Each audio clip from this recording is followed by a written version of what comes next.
Hey, it's Phoebe here and welcome back. In this video today, I'm going to show you how to easily create invoices using Dubsado.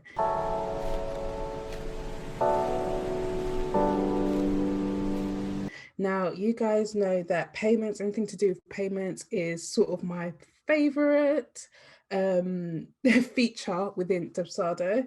So today I wanted to show you how you can easily create invoices manually. So I know one of the main features about Dubsado is the workflows and automation and things like that, but sometimes there are things you just want to do yourself, right? So we are going to look at how we can actually create an invoice in Dubsado. So before creating an invoice, there are a few things that you need to do. You need to make sure you go to your settings and you need to make sure you have all your brand information in there. And then you also want to go to international settings, make sure you have the correct currency from where you're based. You can actually, if Dubsado doesn't have a list of your currency, then what you can actually do is put the currency in here as well. So once you've done that, you want to make sure one of the most important parts of this is connecting to your payment processor. So whether that's Stripe, Square, or PayPal as well. And then you want to make sure you go to invoices and you check all of this. So if you want the tax column to show in your invoices, then you can, put that on, or you can have it off as well. Do you want your invoice to show the client's company name?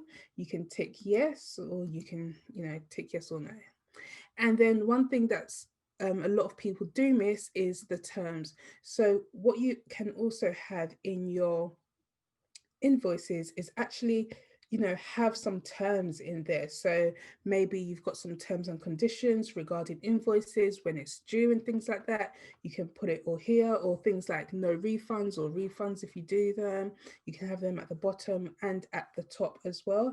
And if you have a look at the bottom, you can just do a little bit of editing as well. You can add some photos, so some images there, and you can just kind of personalize it that way as well, which is quite cool as well. You can put all sorts in there, and same with the bottom area. So if you wanted to do that, you can do. Then you click save.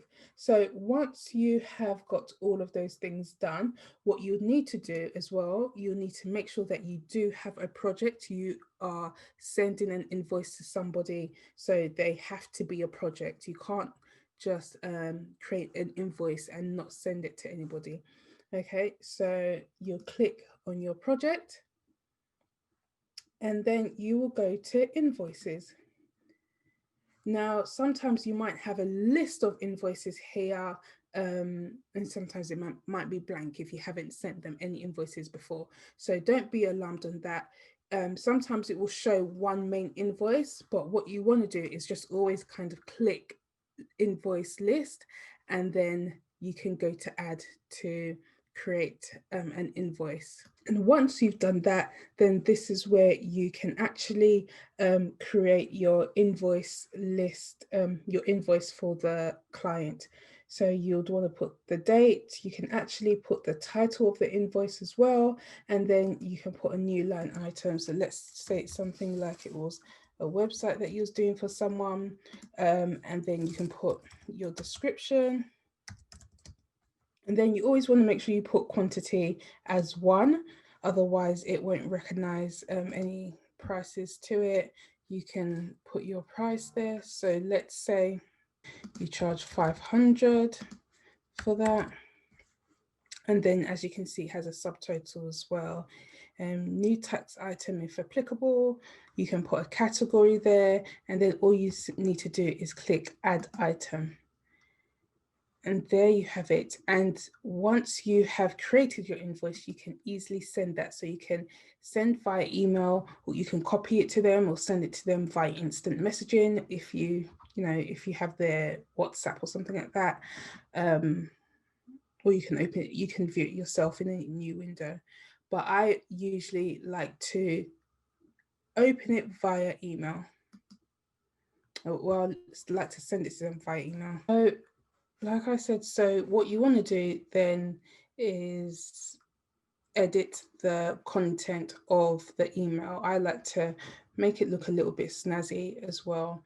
And then what you can also do is, again, you've got all these features here that will allow you to customize your emails as well, and use that bit to add pictures and things like that. You don't want to make the email too complicated, but you can edit it all here. Another thing you can do is also use any canned emails that you have created. So let's say you've created an email for invoicing already, you would just select it from here as well, and then any links as well.